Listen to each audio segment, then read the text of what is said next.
All right, folks. So welcome to the SIM 319 cross-org collaboration with SharePoint and ADFS 2010. We're just going to focus on a few scenarios on this tiny app called SharePoint that most of you might have heard about. Anyways, jokes aside, SharePoint is pretty popular amongst a whole bunch of enterprises. I've been with ADFS since V1. And if at all there was one killer application for ADFS V1, it was SharePoint. We started, through a journey with SharePoint 2003, and that journey's kind of continued to progress. So before we get started, I'm going to breeze through this very quickly on what the claims-based model is. Most of you should have already seen it at one of these sessions, and as Stuart likes to call it, his three-body diagram, essentially is what I'm going to show about. So we have a client, in this case an end user. We have an application, essentially, out here. And finally, you have a server, which in this case is ADFS. So the scenario essentially works like, hey, my application trusts this server. So it says that I only trust tokens from this server.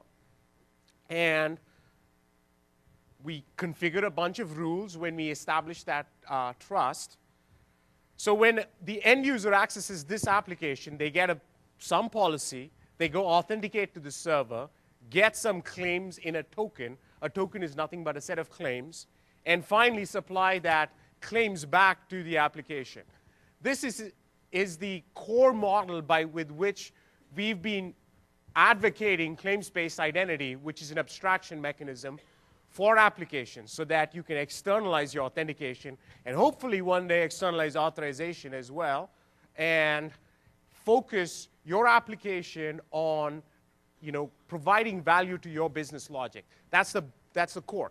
And SharePoint is one application that has adopted that model in terms of it being claims aware.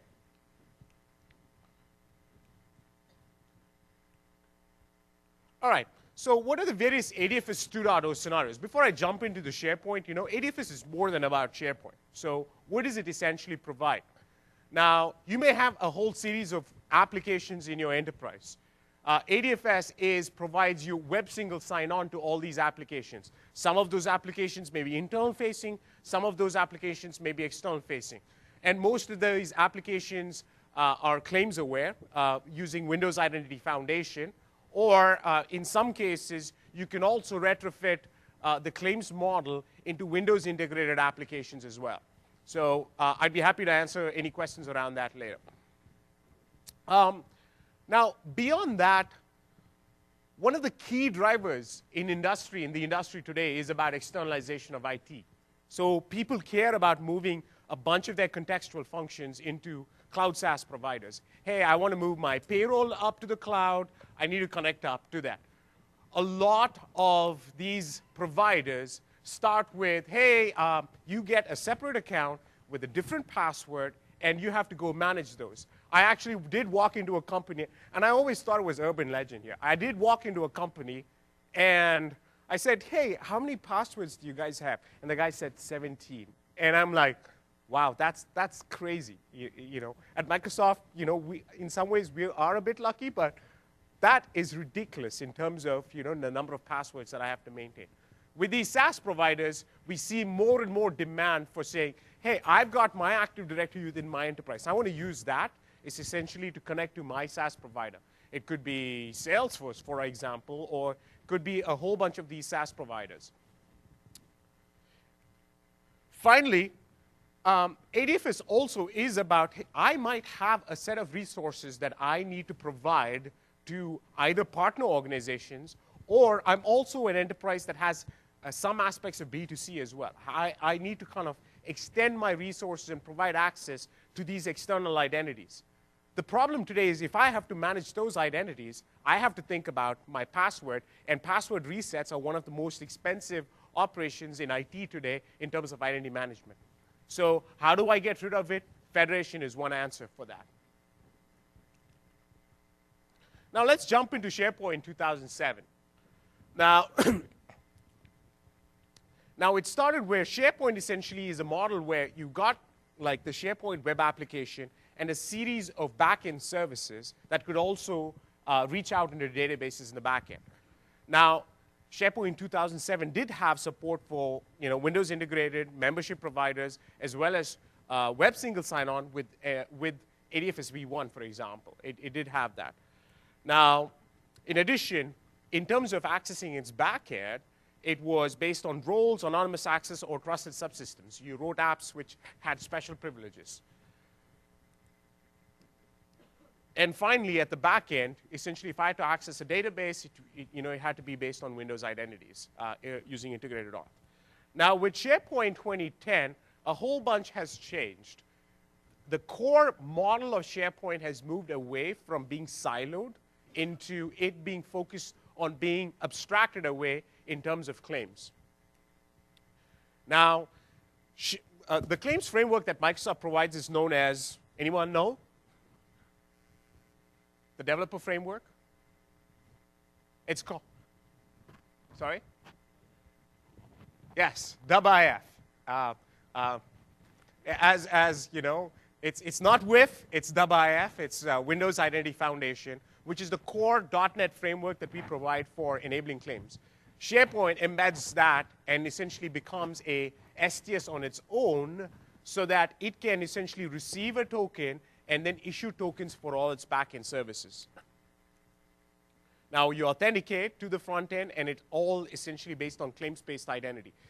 SharePoint's STS has abstracted away the various siloed integrated authentication mechanisms and put an STS in front that could still use multiple authentication providers.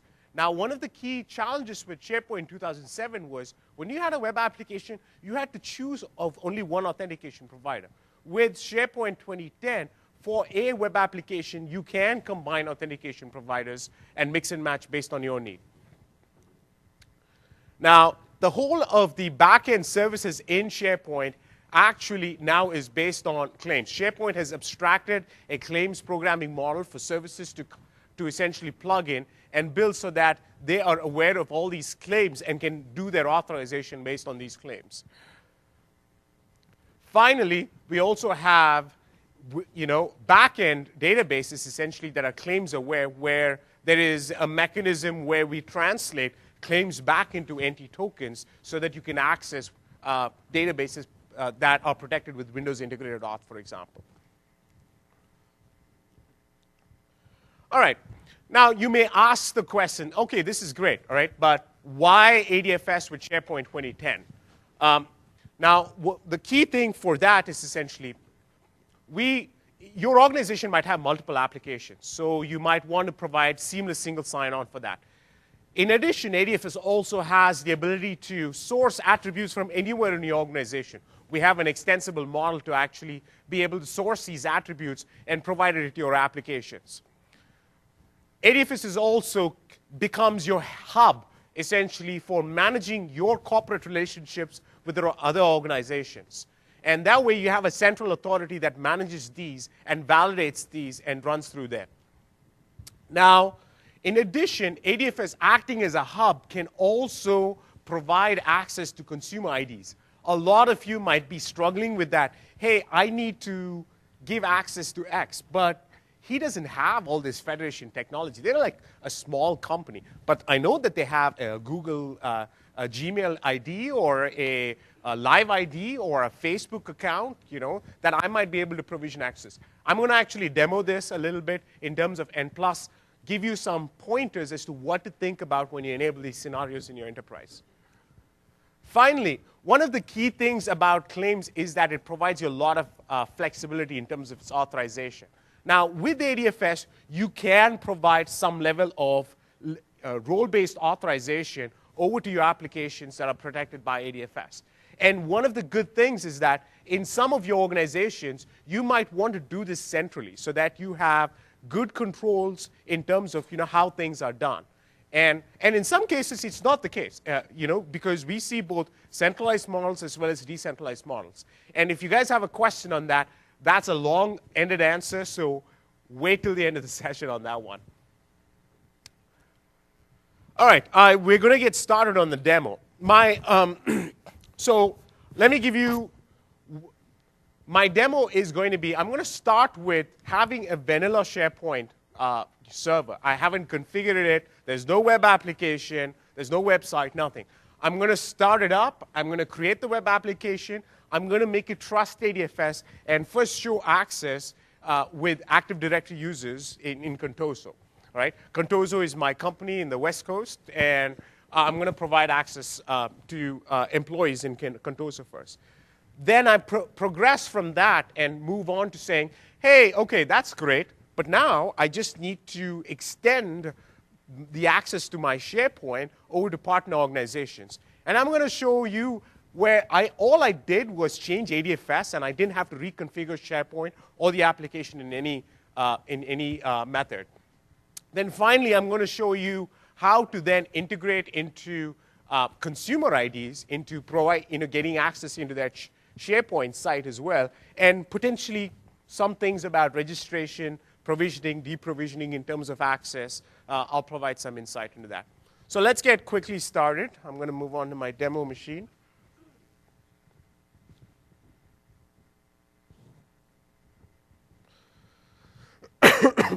Excuse me. All right, this is my Contoso machine, Contoso Docs machine, which currently has SharePoint set up. It hasn't been configured yet. Now, one of the problems today, we had this in SharePoint 2007 actually, is that people could use ADFS v1, but it was hard to set up. People made mistakes because people had to type in things manually. Hey, I need to kind of copy a cert. I need to type in this URI. I needed to type in an identifier. So people made a lot of mistakes. One of the things that we did as a team was provided some scripts after a bit to help with this. And this essentially, from our view, it cut down our CSS costs because someone would call up and say, hey, I made a mistake. So it did help us. Now, we kind of faced a little bit in the same challenge. SharePoint's done a great job in doing a whole bunch of things around with PowerShell. One of the things that ADFS has is that when you're setting up trust with ADFS, we have this notion of federation metadata URL. It's an XML file that contains all the information that a relying party like SharePoint can actually use to establish trust. Now, what I'm going to do is essentially I've encapsulated all that into a PowerShell script where I will go look up that URL that I supply, as well as pull that in, and then create the appropriate information for SharePoint and push that into SharePoint's configuration. I have also embedded my PowerShell scripts. It's not ready in some ways, where I would ship it as a product kind of into PowerShell's download center. But I have embedded my PowerShell scripts into the deck. So if you do go download the deck, you will see it right at the end. So you can go around, play with it as well. All right, so let's get started. Now, the first thing that I'm kind of using an XML file to do this. With respect to ADFS, like I said, all I had to show was this federation metadata URL, all right, that contains all the information. So if I did copy it over and pasted it here, you could see that there's a whole bunch of XML information that including the identifiers for ADFS, where you need to redirect to it so that it can authenticate you. All that information is available for you here. Okay? So I am going to run the script now that starts out here.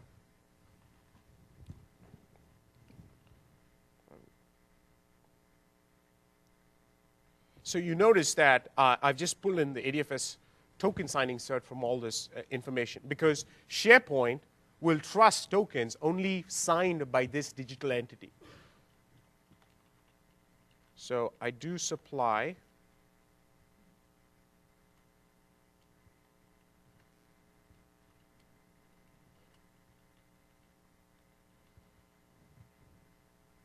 OK, this is going to take a short bit.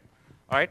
So what I'm doing here is I first pull the federation, all the ADFS information from ADFS via that URL. I take that, encapsulate it, create a certificate object for the token signing certificate for ADFS. And then I go create a new web application for SharePoint. And what do I tell that? All right, I tell it that, hey, this is your trusted token issuer, and I also do register the ADFS token signing cert as a SharePoint root, because SharePoint requires that. So one of the common things that we see is that people forget to register that ADFS signing cert as a SharePoint trusted root entity within SharePoint. So I take that, create the web application with that, and a few things that I'm doing today, but you can do it differently as well. You have the flexibility. In my script today, I use email as my identifier. Think about that as my primary key, all right? Now, I'm using email, and I'm also saying that I'm provisioning SharePoint with 3 types of claims, all right? I'm using email. I'm saying roles can be recognized from ADFS 2.0. And finally, I'm saying department can be recognized by ADFS 2.0, all right, by SharePoint from ADFS 2.0. Now, I'm going to contrast through my demo as, why I would want different types. This kind of gets into a little bit more into authorization, all right? SharePoint fundamentally has 2 forms. It's this membership, which is close to it's got a membership provider and it's got a role provider, all right? Now, the role provider is, and it understands some aspects of claims. So I'll try to kind of explain to you what types of policies that you will kind of say. You can say, hey, give write, read, or write, or contributor access to someone with email equals X. All right? That's equivalent to a claim or an identity-based authorization. Now I might also say, I might abstract it a little bit where I have, in my AD, I've got department, and I use department to authorize, because all my finance folks, essentially of department finance, have contributor access, whereas everyone who's not in finance essentially has only read access. So I can say, based on the claim attribute, the department attribute, with value equals finance, give contributor access. And I can source these from Active Directory and send them as a claim called department over to SharePoint, and SharePoint will understand that and authorize it. Now, that's great, all right? Now, one of the things that a lot, a whole bunch of ASP.NET developers are used to is role-based membership, role-based authorization. So we can also use roles as a scheme in which we can provide a series of roles for specific people.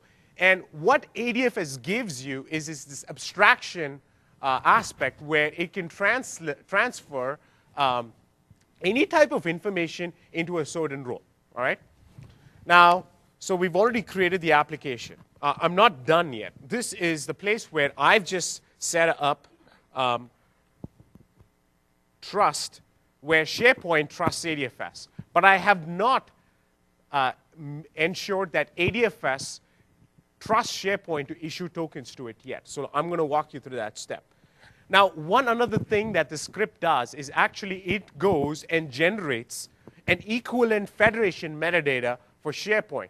Why? Because this makes it easier. If you are a SharePoint admin, you can take that script and give it to your ADFS admin and say, hey, can you create a trust relationship? You don't need to provide anything else. You don't need to type down anything.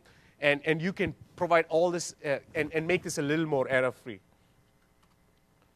Okay, I've just generated that metadata. So I'm going to copy that to my ADFS server.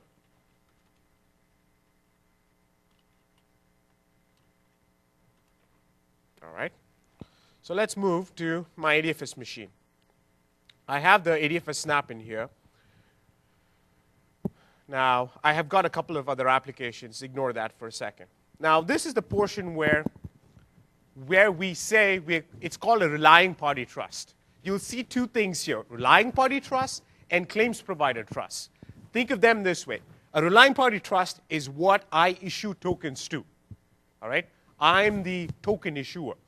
A claims provider trust is the people that I consume tokens from, in which I might be consuming tokens from another identity provider. All right?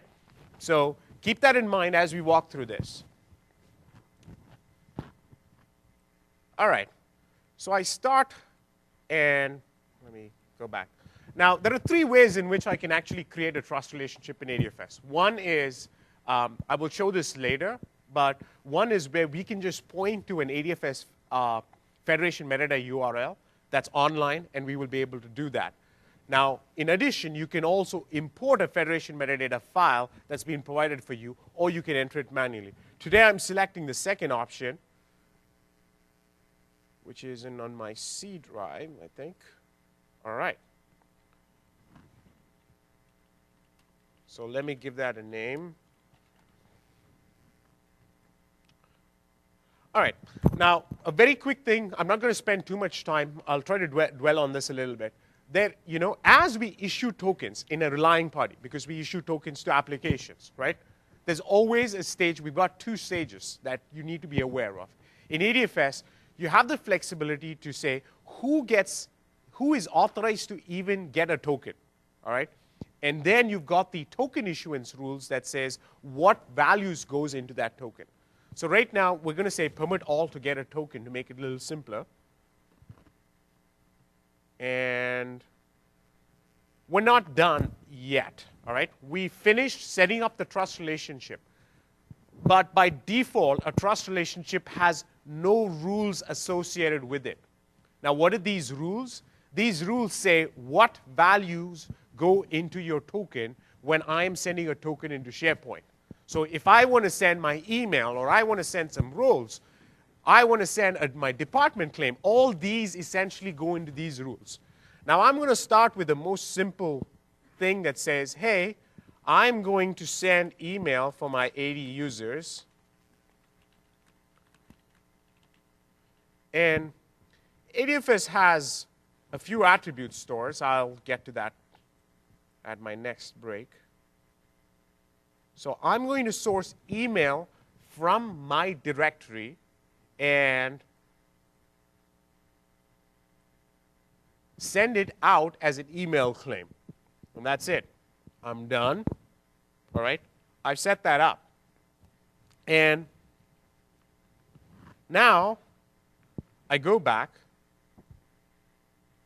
and I am logged in as Contoso-WAC administrator. So let me see. The first time is going to take time, and I have opportunity to mention a couple of things. All right, so it's going to take, SharePoint's getting warmed up right now, so it's going to take a minute and a half or so. So one of the things that you saw me pick there is called attribute store. Now, I'm going to talk about a couple of things here. ADFS only authenticates today with Active Directory domain services, the users located there. However, once you've authenticated, you can extract claims from anywhere within your enterprise. We provide you the ability to extract default in the box. We provide you ability to extract from Active Directory, from ADLDS, which is Active Directory Lightweight Domain Services, Directory Services, sorry, as well as we provide you a SQL adapter so that you can extract attributes from SQL stores. However, we've seen from customers that people have created, we also have an extensibility model, essentially, where you can write code to plug in into anywhere within your enterprise. For example, today at Microsoft, we get our W-2s from a SaaS provider, all right? Now, it so happens our legal names are in what's stored in Active Directory. It's in our HR database. So one of the things that we did was that because we actually get single sign-on to get our W-2s, I don't have to remember this is part as us connecting to a SaaS provider.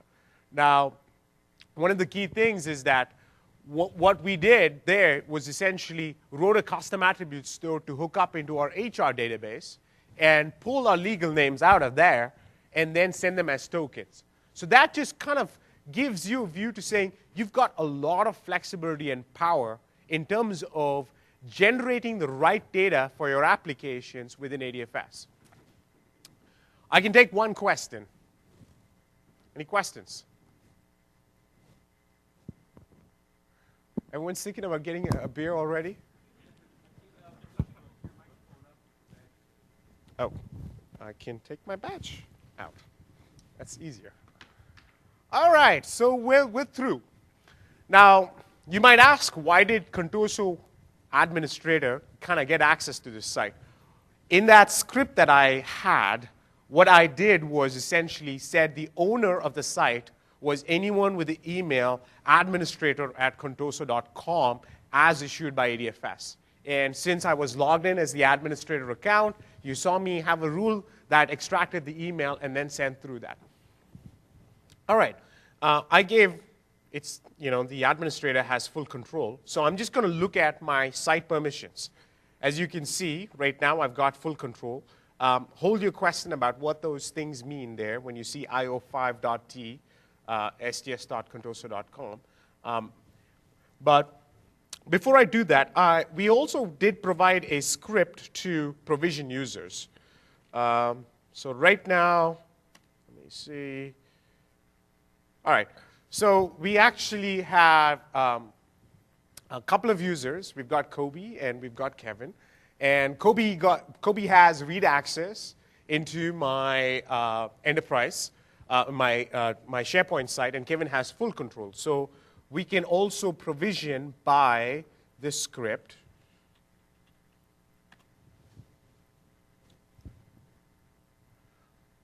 Just to make things go a little faster.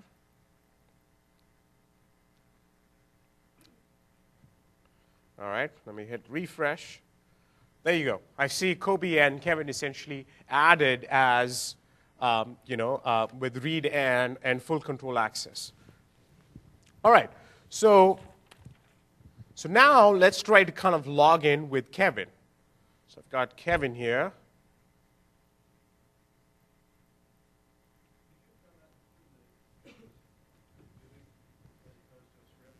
Yes, yes. Just saving some time on the demo. All right, so Kevin is logged in. So let's see what happens when he accesses the website. And this time it should go a lot faster. No, don't show me this morning. And there you go. So Kevin's got now, you can see on the top right, it shows up.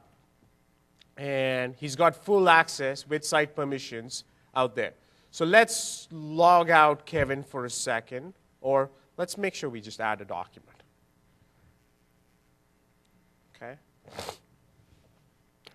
So he's got a document called Thunder, and he just added it at 2:26 p.m. Let's open it up and say, let me edit. So I wanted to do this to just highlight, within all that, this is integrated with the Office client as well.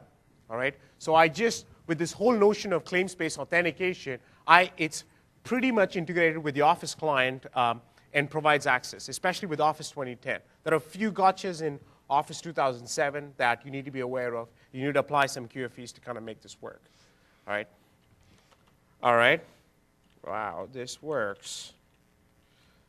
And we just saved that document. And I think it was at the same time. So let's see. All right. So I think that it did. Let's open a read-only copy of it. Yep, it did save it up. So let me log off and then show you Kobe, in this case, who I provisioned initially saying that the email kobe.bryant@contoso.com only had read access. All right? So let's start up.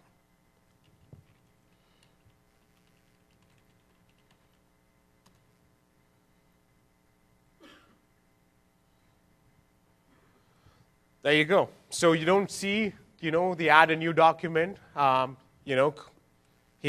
can open it up. That works. But then you see it's read-only, so anytime he tries to change, it won't let him save on the SharePoint site.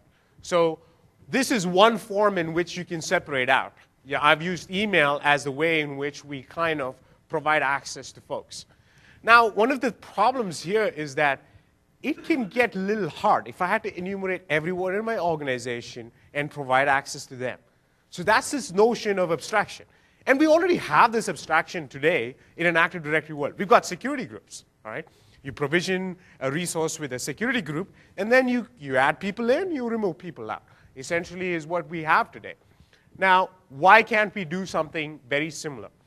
So I've already set up an Active Directory that in Contoso that all domain users are part of a SharePoint 2010 readers group, and Kevin, in this case, is part of a SharePoint 2010 contributors group.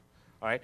So I'm going to show you how to transfer into this abstraction scheme using roles here. Oops. I don't want to do that. Don't save. So let's log Kobe out. And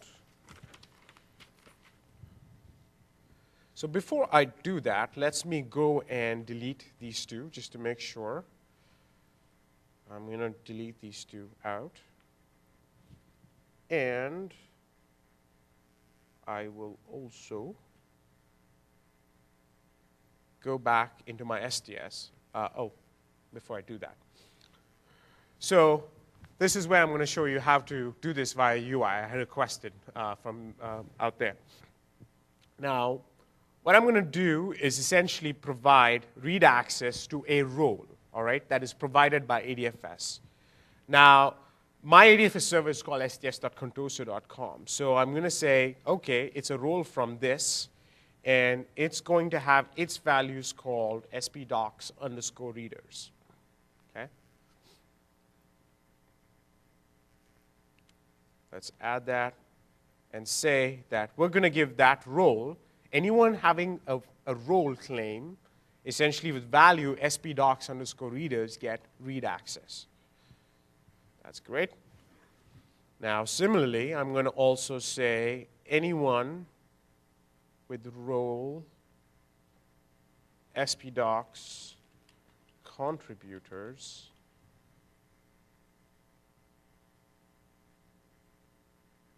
and add that and say I'm going to give them contribute permissions. All right, so I'm set on the SharePoint side where I've abstracted this away and into roles. Now I'm going to try to log in Kevin and keep him ready there. I'm not done yet because, as you know, that in ADFS we only created a rule to send the email claim. We didn't do anything else yet. All right, so there's not going to be any roles that go out. Yep. No. The simple thing is no. One of the challenges is that in this people picker with Active Directory users, you essentially can do that. Now we have there are a bunch of solution providers, and I've heard this essentially, who've provided some aspect of synchronized solution where they pre-populate the SharePoint profile store, so you get a people picking experience to actually go do that. Yes. Yes. Excellent observation. It really doesn't know what is out there. SharePoint doesn't know. All it says is that if there is a role that comes with this value from ADFS, I will trust it. Right? Yes. Yes. You can't. I can't say Control-K like I do in Outlook and say resolve, and I know it's a valid address.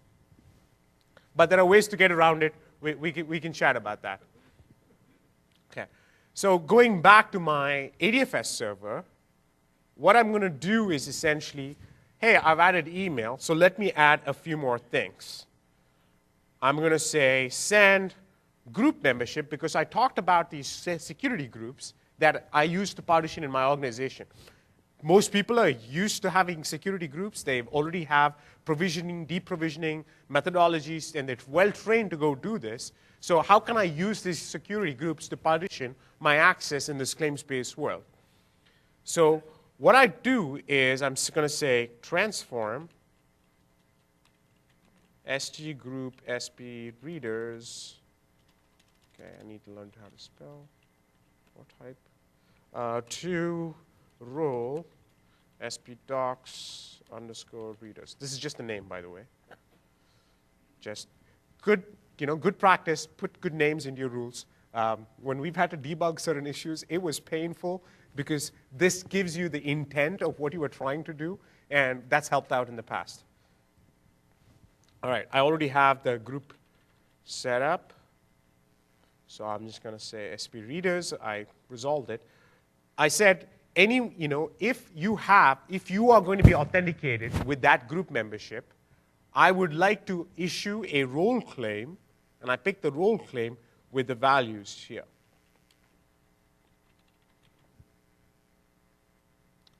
Similarly, I'm going to do that for transform SG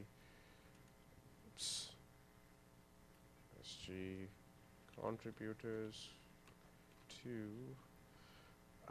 role SP docs underscore contributors. Okay. Contributors, check names, okay. And transfer the role to, all right. Now I'm set. So I actually converted my security groups. So Kobe, who's part of the domain users, in general, should have read access, and Kevin, who is an explicit member of the SP 2010 contributors security group. So now let's try to go see that in action. We've got Kevin. So I am going to actually, let's see, if the SharePoint session hasn't cleared out, because I didn't type sign out, I might get access denied, but that's a learning moment. We'll see. There you go.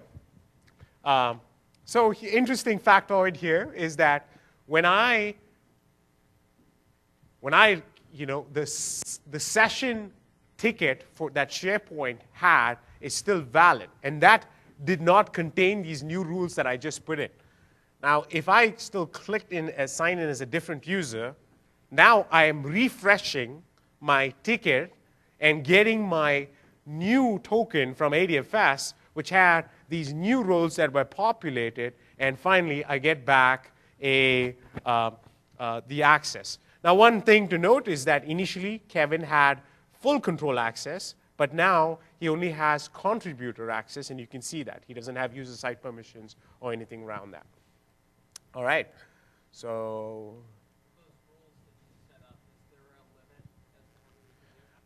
we've seen some with about 100 rules, but in general, if you've got 100, that's not a good way for you to model it.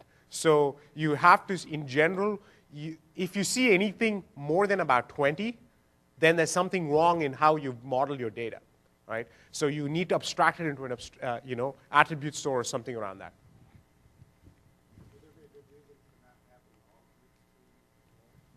It depends. Again, the whole notion of claims is you've got flexibility. If you have security groups that how you partition access with, and you want to use that, great, go do that. If you have, hey, I want to use my employee type. I want to use my cost code center in Active Directory. I want to use that in my HR database. You have the flexibility to drive how you want to do that. So I'm going to continue. So at the next moment, we'll probably pick up the next question. All right, so let's go to Kobe. So let me log off Kevin for a second.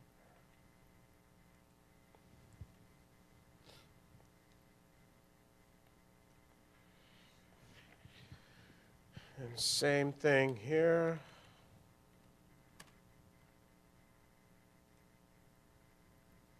All right. So, and you see that now Kobe also has access, but he only has read access because he's not part of the SharePoint 2010 contributors group.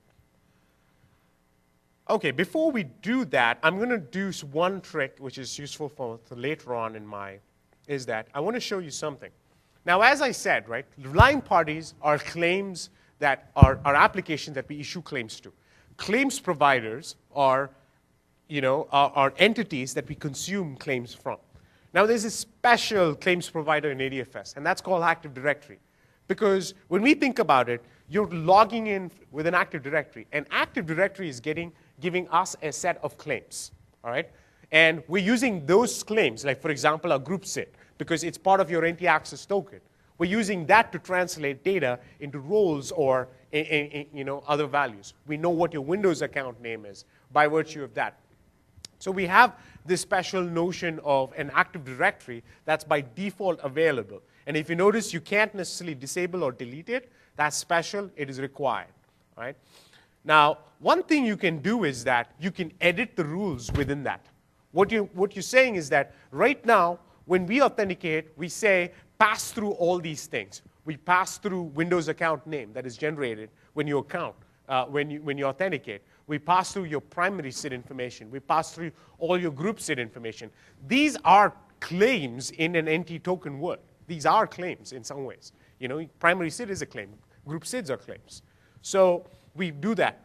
Now, one of the things that you may want to do when you change these, you want to be very careful, when you change these rules, by the way, because, we've seen customers who've changed these, and it's kind of blown a few things up because they kind of took everything out and expected it to work, and it just didn't work. All right? So think about if I am serving a piece of data about my users to pretty much at least 80% of my applications, this is a good place for you to do that. So in this case, for example, all my applications in my enterprise require the email claim to be provided. So I can add that right here and say, hey, I'm going to source it from Active Directory and send the email claim through.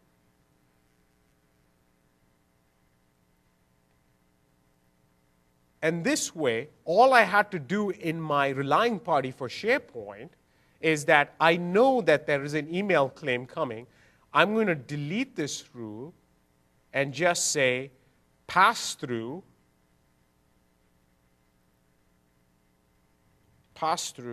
email, because I'm going to use this later as well. Email address.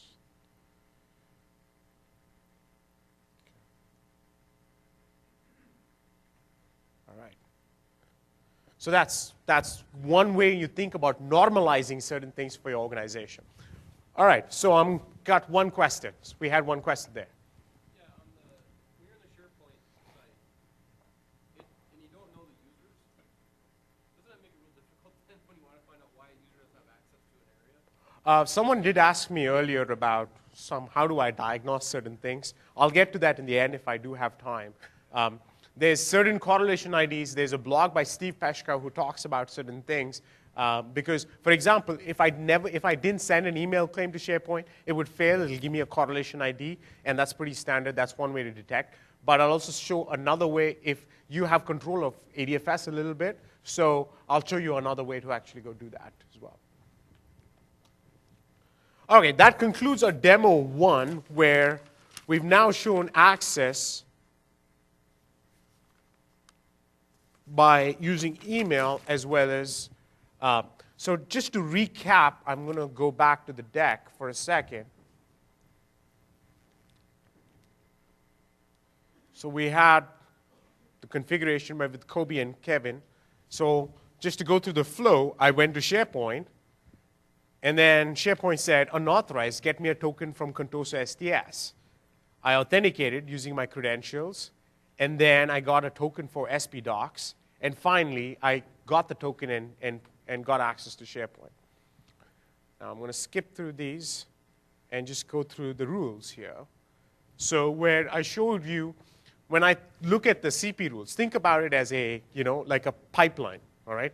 It goes from CP rules, which starts with 80, logging into 80, and then gets fed into the RP rules, and then it gets processed and put into a SAML token and sent to SharePoint.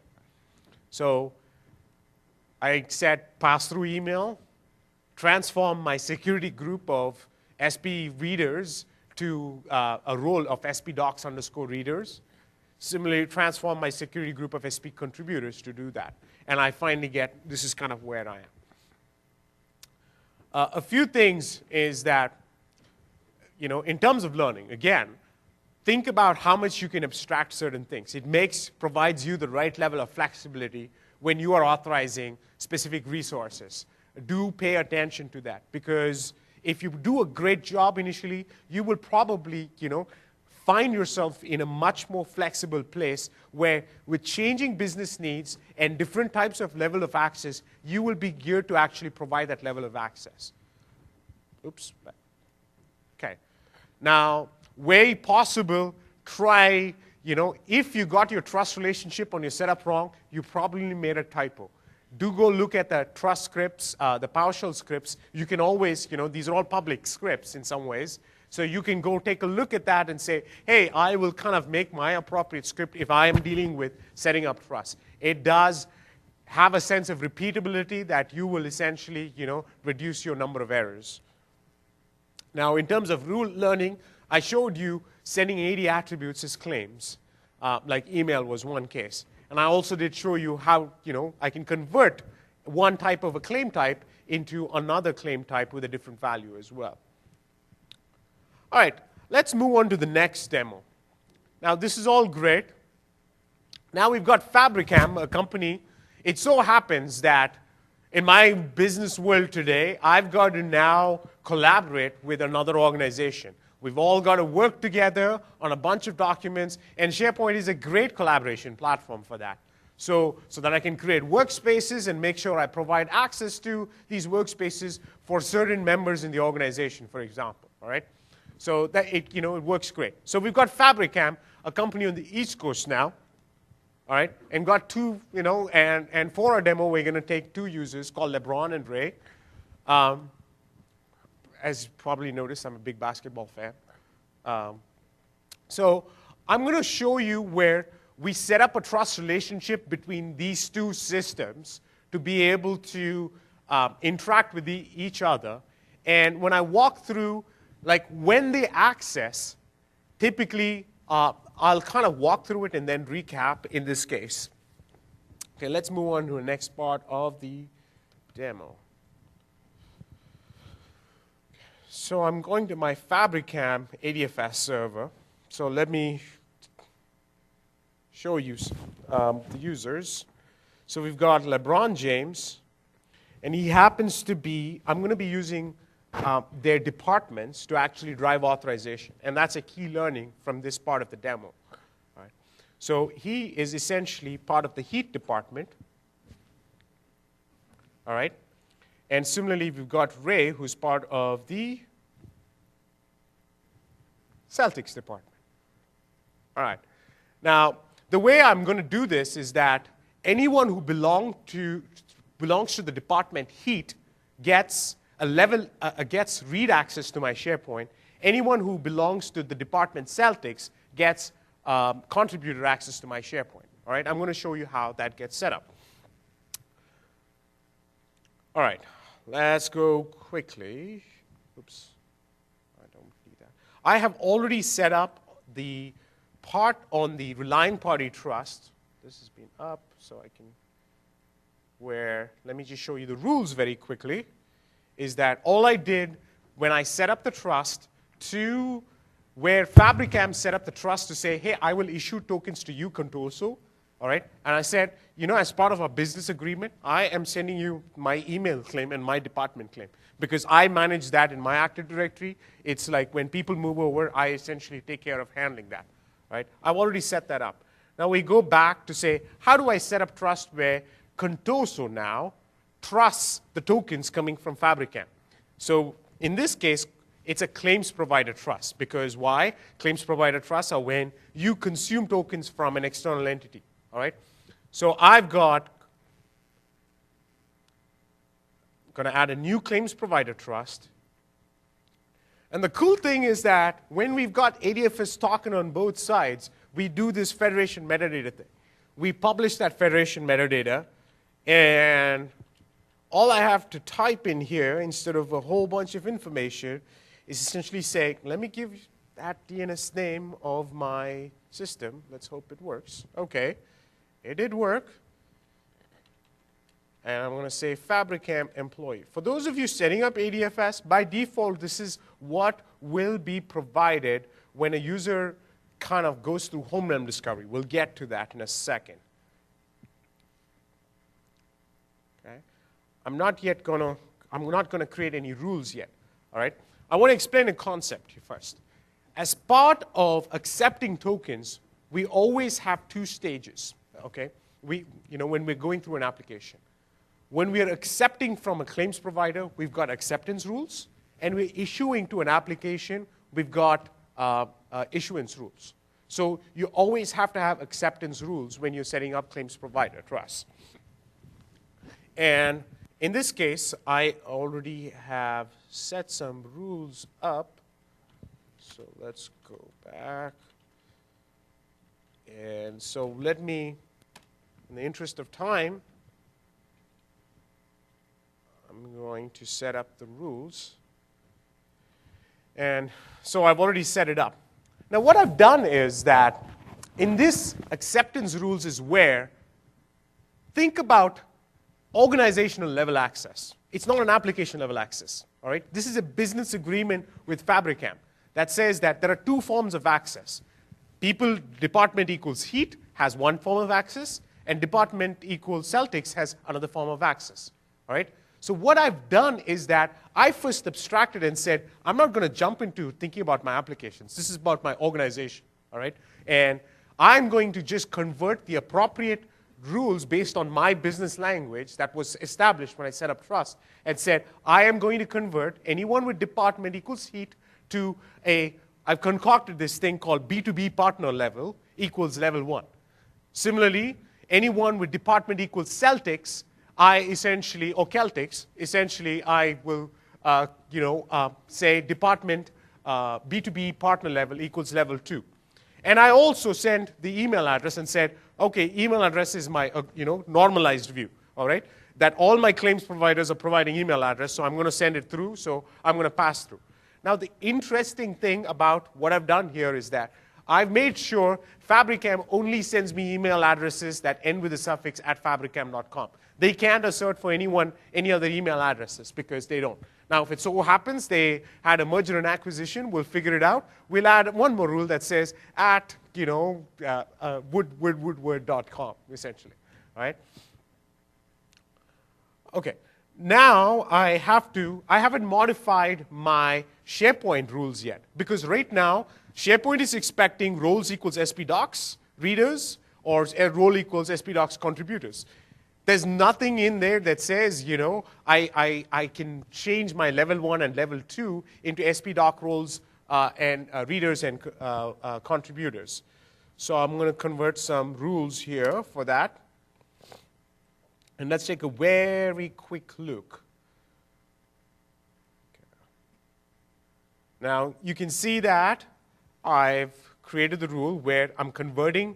Now that I have my B2B partner levels, now I can do on per application basis what I need to do. So think of this. I might have another application. And since organizationally Fabricam is split into level 1 and level 2, I can say level 1 in Fabricam now has these other roles for a different application as well. So I've got that. And that's pretty much it. I haven't touched SharePoint yet at all. And I'm now going to go and let's try to kind of log in as, in this case, for my VM space, I'm using forms-based auth on ADFS. In the previous case, you probably didn't see any login because I use integrated authentication with ADFS, and it looked like it was seamless single sign-on at that point in time. I'm kind of just mimicking a forms-based auth right now, but you could just get the same type of integrated authentication as well.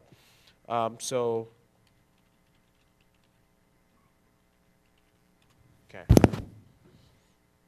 All right. I got to rush a bit. All right. What you now see is what's called home realm discovery. Previously, we had only one claims provider called Active Directory. Now we've got two. So you've got to select where am I coming from at this point in time. And I say Fabricam employee, and that gives me a second because it's just starting up. So one more question. Any question? Yes? So when you set this up initially, like in our environment, we have mixed authentication with Windows Office and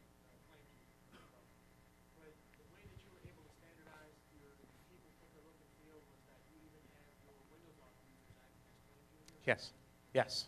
Because then that I'm kind of showing you a notion. You could do that as well. It depends on how you want to do. But this way you can kind of, the reason why I chose that, so that I kind of think about it as a central authorization scheme and essentially push everyone, essentially whatever authentication through ADFS so that I can control access in a consistent manner. But you could mix and match. So I'm going to say Fabricam WAC LeBron.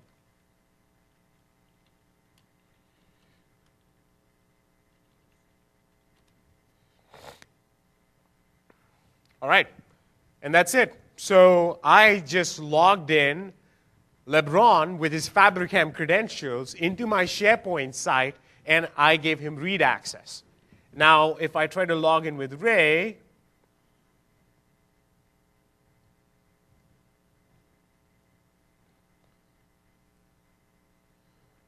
and Ray should have contributor access because he's part of the Celtics department. That gets translated into level 2 access, and level 2 access becomes SP roles _ contributors.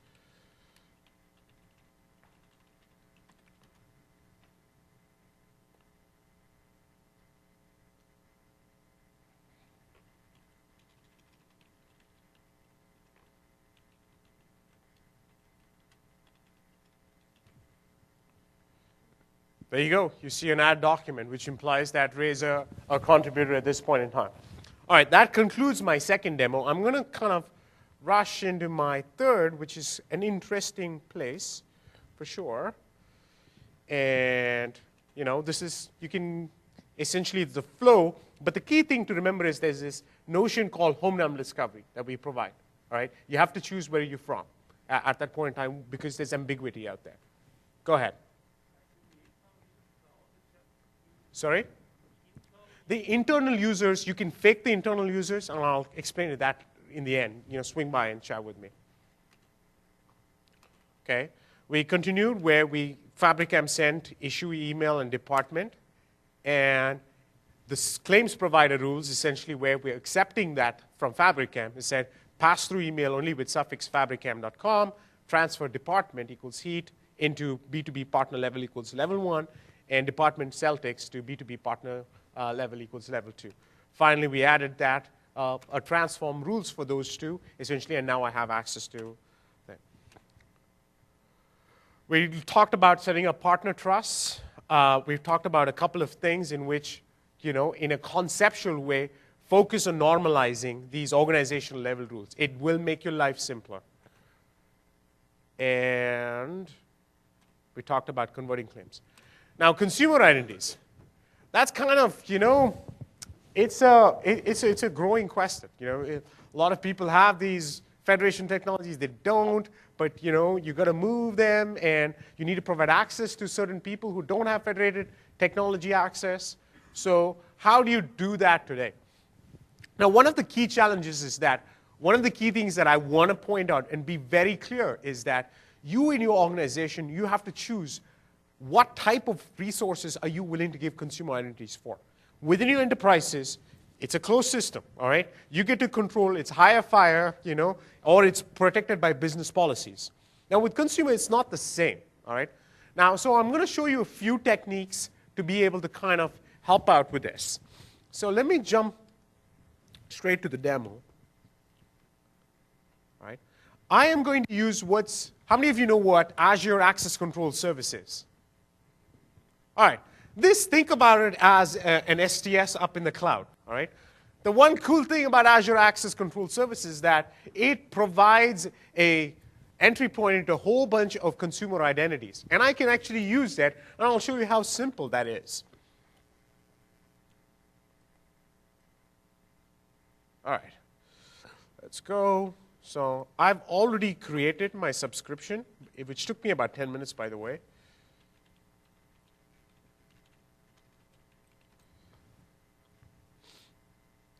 So let me sign in to my management portal.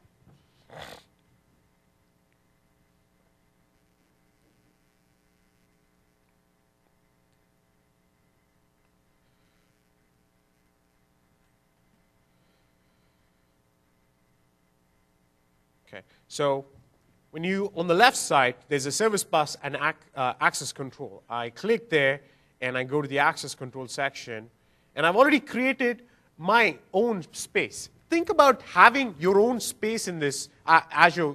It's a multi-tenant service. So you kind of are carving out your space that is isolated for you and doesn't necessarily participate in some other organizations or some other tenants' interactions. So I'm going to go to the access control service here. I already have set up trust with 2 providers. I've got Google and Windows Live ID. And I have also set up where, now I have set up saying that trust in my portion of ACS to say I will issue tokens to Contoso ADFS because it's all one organization in some ways. So I've already done that. Now, interesting thing is that just the same way we've already have that federation metadata being available to us. So let me go set that up very quickly. So I'm going to add a new claims provider trust called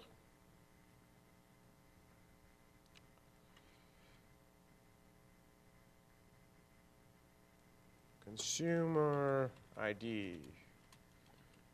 Windows Live. Come on, Google, because that's what I have today. All right, close this. Close. And I'm also going to run the rules for that very quickly. Okay, I'm all set up right now. But I want to talk more about the experience with consumers, all right? You can't provide indiscriminate, you need to be controlled in terms of how you provide access to your consumers. So I'm showing you a mechanism in which we register these consumers within your own organization prior to you providing access. All right? So I actually have, let's open up so imagine this is how the flow is going to be. This is my consumer identity. I'm going to go to Gmail and say it happens to be charles.barkley.1993@gmail.com. And any idea why that's significance? I chose 1993. That's pretty good. That was the year he got his MVP.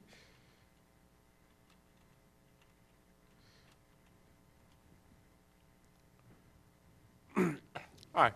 So think about this as saying that someone in your organization invited Charles to actually access your Contoso. So it says, hey, you've been invited to access your site, but first you need to ensure that you register. If you've already done your registration, you can directly access the site. So as Charles, I click on the registration site and say, okay, I still have to say, where I am from. And you notice this, hey, I use a, Google ID or whatever name that you want to kind of use and say, and you notice that, okay, I'm presented with saying that, hey, it's Google. Interesting. I just came to my custom registration application. I got a bunch of values from Google that said that the account that was logging in was, had that email address, and Charles Barkley was the name that was registered on that. I have the option to, change a few things. But then I make them say, okay, there's an aspect of you agreeing to my terms. All right, are you good to go with that? All right. And I register them, and essentially I say continue access, which we'll ask them to log you in again. And I'll explain why in a second. And there you go. You just saw a consumer ID out here, Charles Barkley, all right, having a Gmail account, logging into Gmail, and getting access into your SharePoint site. Now that's kind of cool, all right? But it's a double-edged sword. You need to make sure that you take care of that. Now, interestingly, one thing is that, now, how did I actually do this? What I did was kind of, in my registration application, I'm forcing you to log in, all right? Now, by virtue of you logging in, I get a bunch of information from my access control service up in the cloud, which is part of my Contoso organization. I get who the issuer is, which is Google in this case. And I also get a unique identifier for the user in this case. I take these two because these two together is my primary key. And then I create my local identifier and put that into a database and say, okay, does this key exist in my database? And I actually went in and put it into a SQL database and plugged it in there. Now, in addition, that little bit that you saw, that Charles stuff, is a little bit, fine because Google gave me an email address as well as a name, so I could populate it, and if you wanted to change it. So that's essentially puts you into a place where I am registering you into my system. And I've given you just an identifier in my system, all right?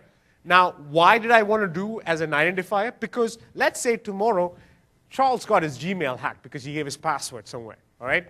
And so he decided to say, hey, or I want to go to my Facebook ID, I want to use my Twitter ID, whatever it is. It gives you that ability for you to even manage potentially transitioning one consumer ID for another.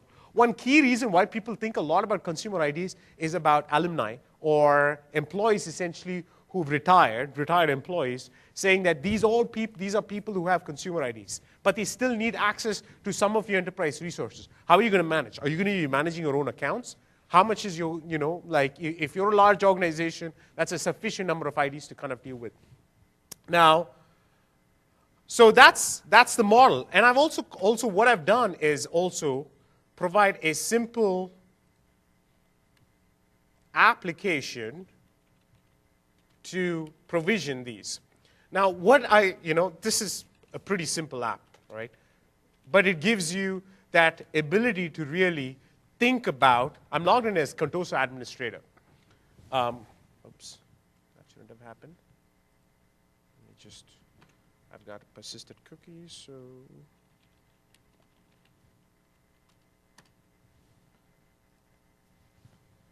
All right, so I logged in as the administrator here because I got integrated authentication. And I said in my faked up application, hey, I will give you some provisioning privileges, to actually go do that. So I can actually go say, charles.barkley,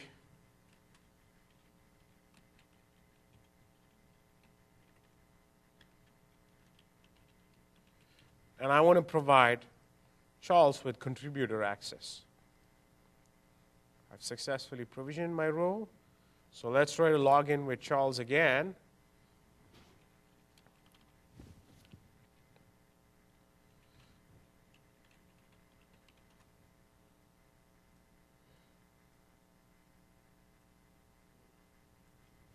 I've started up a new private browsing session to deal with cookies, but you wouldn't see this normally.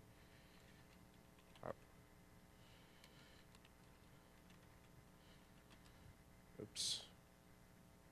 I mess up a space.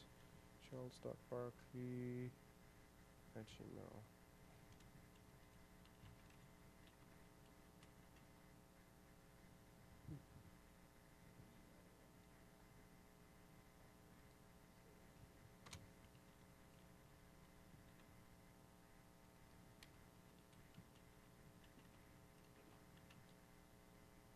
Thank you. Aha. All right, something went where I didn't actually get my provisioning done right. But anyways, so I kind of showing you mechanisms in which you can control when you allow consumer IDs into your enterprise to access your resources. Consider thinking about registering them, all right? And then you can imagine different ways. You can use identity management systems that do workflow provisionings. If someone wants to do a consumer ID, they get to send an invite out, they get registered, they have to respond to that email. There's a bunch of kind of cool things that you can do as part of, including your consumer IDs. Now, we've got 5 minutes for questions. Before that concludes my demos for today. So I'm going to jump to where I've got the issuer ID and the issuer name ID, which essentially was is it Google and what's the unique identifier for the user, and I also issue email and name. And and I pass through these. And this is how I did that, where I used the SQL attribute store to source roles for these consumer IDs, because I would convert that primary key that I had into a local identifier and source roles for the local identifier for my application out there. And I put those roles essentially in my application, says, get me roles for my SharePoint application for this local identifier that came through. Key learning, as I mentioned, evaluate the sensitivity of the type of information that you have, because you don't have the same kind of proofing verification process that you normally do, so think about that. When you're registering consumer identities, gives you a level of flexible control for provisioning and access. Think about, when you're using ACS, always think about those two things as being the key, always. It is this issuer, because as you add more issuers, you won't have a risk of these keys getting contaminated. And convert to a local identifier to gain flexibility within your enterprise for, hey, if I wanted to kind of transition from one consumer ID to another. And in this case, I'm sourcing claims from a SQL attribute store, and I can project those roles by looking into SQL. Summary, ADFS provides you that flexibility in which in one place you can control a bunch of relationships to various identities. That's a key win, because you have differing business needs. When you have to think about that and managing all those relationships, this ADFS gives you that level of flexibility to do that. It does give you, in some cases, to a factor of being able to send a bunch of authorization data as roles in a centralized fashion. We see both sides of the coin. Hey, I want centralized. I don't want centralized. All right? So think about what it means for your organization to say, how do I want to use this? The one great thing about claims is that ADFS has a pretty powerful claims translation engine, transformation engine. So it claims in, claims out. It has a powerful ability to not only transform using potentially regular expressions, it also the ability to look into different attribute stores and be able to write your own code to extend into various other attribute stores in your enterprise. That's about it. So we have time for about 2 or 3 questions. Yes, sir. When you brought in Google and Live as authentication provider, your realm selection page, Yes. was that a custom page? No, that was default. I haven't done any customization. I could have made it even more, the experience even better if I had done some customization on those pages. I asked because when our pilot, we're getting ready to turn this on, for this exact type of scenario, you're stuck with drop-downs that have realm being the token provider service at QDN. And for an end user, you're not going to really Yes. You can customize those pages for your needs. You can, in fact, even make it little prettier. You can put icons there, and because all we need to know is what's called the WT realm parameter, or WHR parameter in this case, in the Federation protocol, where we just need the identifier. If someone gives the identifier in the behind, it'll just kind of be pretty seamless. Yes. So typically before now, we would have had a separate AD forest for external users and a separate forest for internal. Yep. This seems to imply that there are ways to ultimately safely have one forest. Is that right? Yes, because I'm not storing credentials for my external users. It's going to be a while. For example, the organizations do some form of their vendors as external forests, because they do this supply chain relationship management, and some of them are not big enough. Now, you could transition to these consumer identities, or you continue to maintain. But still, you can use both those where you could have like this external untrusted forest act as a different identity provider in your realm. So just like I had FabricCam, which was that external organization, you could have your own external forest as a different identity provider. But as a result of that, you don't have, when you move to the consumer-based ones, you don't have the control over the password complexity requirements that you're Yes. subject to whatever. Yes. Yes. You can have password Absolutely. Absolutely. And that's why that's a trade-off, right? At some point in time, the one thing that is good in some ways is all the large consumer providers are continuing to ramp up their levels of protection and strength. all right, across the board, all right? Now, still, you could get hacked, there's so many things. That's why I said that in some ways, the best is for you to gain some control to shut off access. For example, a method that you have is that if you're giving access, you might force them to re-register every 10 days. All right, is one method that you can imagine in how I did that was that, my table becomes is registered equals no, on a timed out when they last registered. So you can go do that. I saw one more hand here.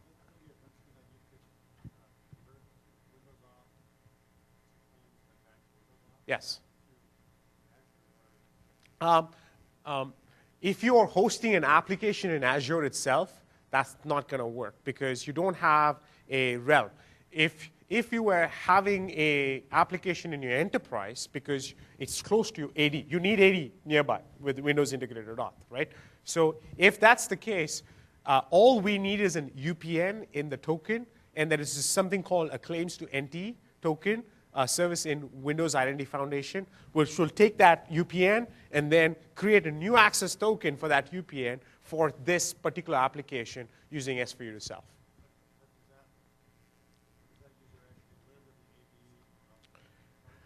You could be a mailed log-on disabled user, potentially.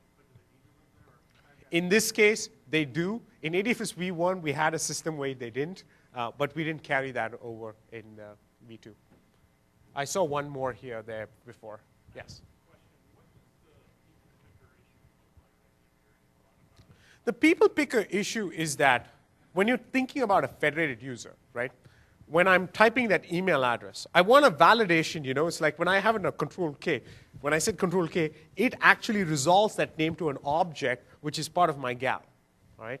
Now, people want that so that they don't make those mistakes that says that. But when I'm in Contoso and you're in Fabricam, unless I copy all over your gal, I don't have resolution capability.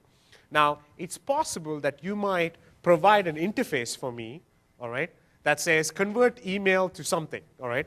And you can write some customization that will go out and either synchronize or do runtime translations based on however the latency might look like. So I saw, yes? So in the example you have with the Fabric Tunnel and Contesto, is there a way out of the box to allow the people from the separate foreign domain to come in without having to be authenticated? Sorry. So if you're over in, if I'm over in the Fabric Sure. and I want to come over to the Contesto's site, is there a way to make it so they don't have to be authenticated? Because technically they've already authenticated once, they're locally, Yep. already know who they are Yep. through the ADFS to, So are you talking about like this roaming consultant kind of a yeah, scenario? All right. So okay, you're at Fabricam, I'm in Contoso. You come into my site, you're connecting up to resources. You want to connect as Fabricam at that point in time. You will, but the fact is that you won't get Windows Integrated Auth because you're now in Contoso, all right? You don't have connectivity, direct connectivity to your DCs, but at that point in time, since you're outside the organization, it'll still work because you will be talking to their forms, be username, password page that's on the proxy, ADFS proxy, that's externally facing. Or you might be prompted with a smart card based on how you are configured. I saw one more question, and we might have to call it quits. Yes? One other thing with the people picker, when you have a mixed mode authentication, in the situation where you showed earlier, you type in a single user, you had already filtered it down to be specifically rolled. What we found with our users, when we type in, say we pull across five attributes in that token, when they went to type in that person's name, they would see 5 of that same unique We should talk about that. There are a few ways in which to think about it. All right. All right, folks, thanks. I hope you guys enjoyed it. Please provide your feedback. And one more thing is that we are committed to continuing to improve our content. We're still in that learning phase across the board. And we've actually taken the first step of correlating all our ADFS information, including integration with other products, into this ADFS 2.0 content map that we keep updating between the product teams as well as our product support teams and our field.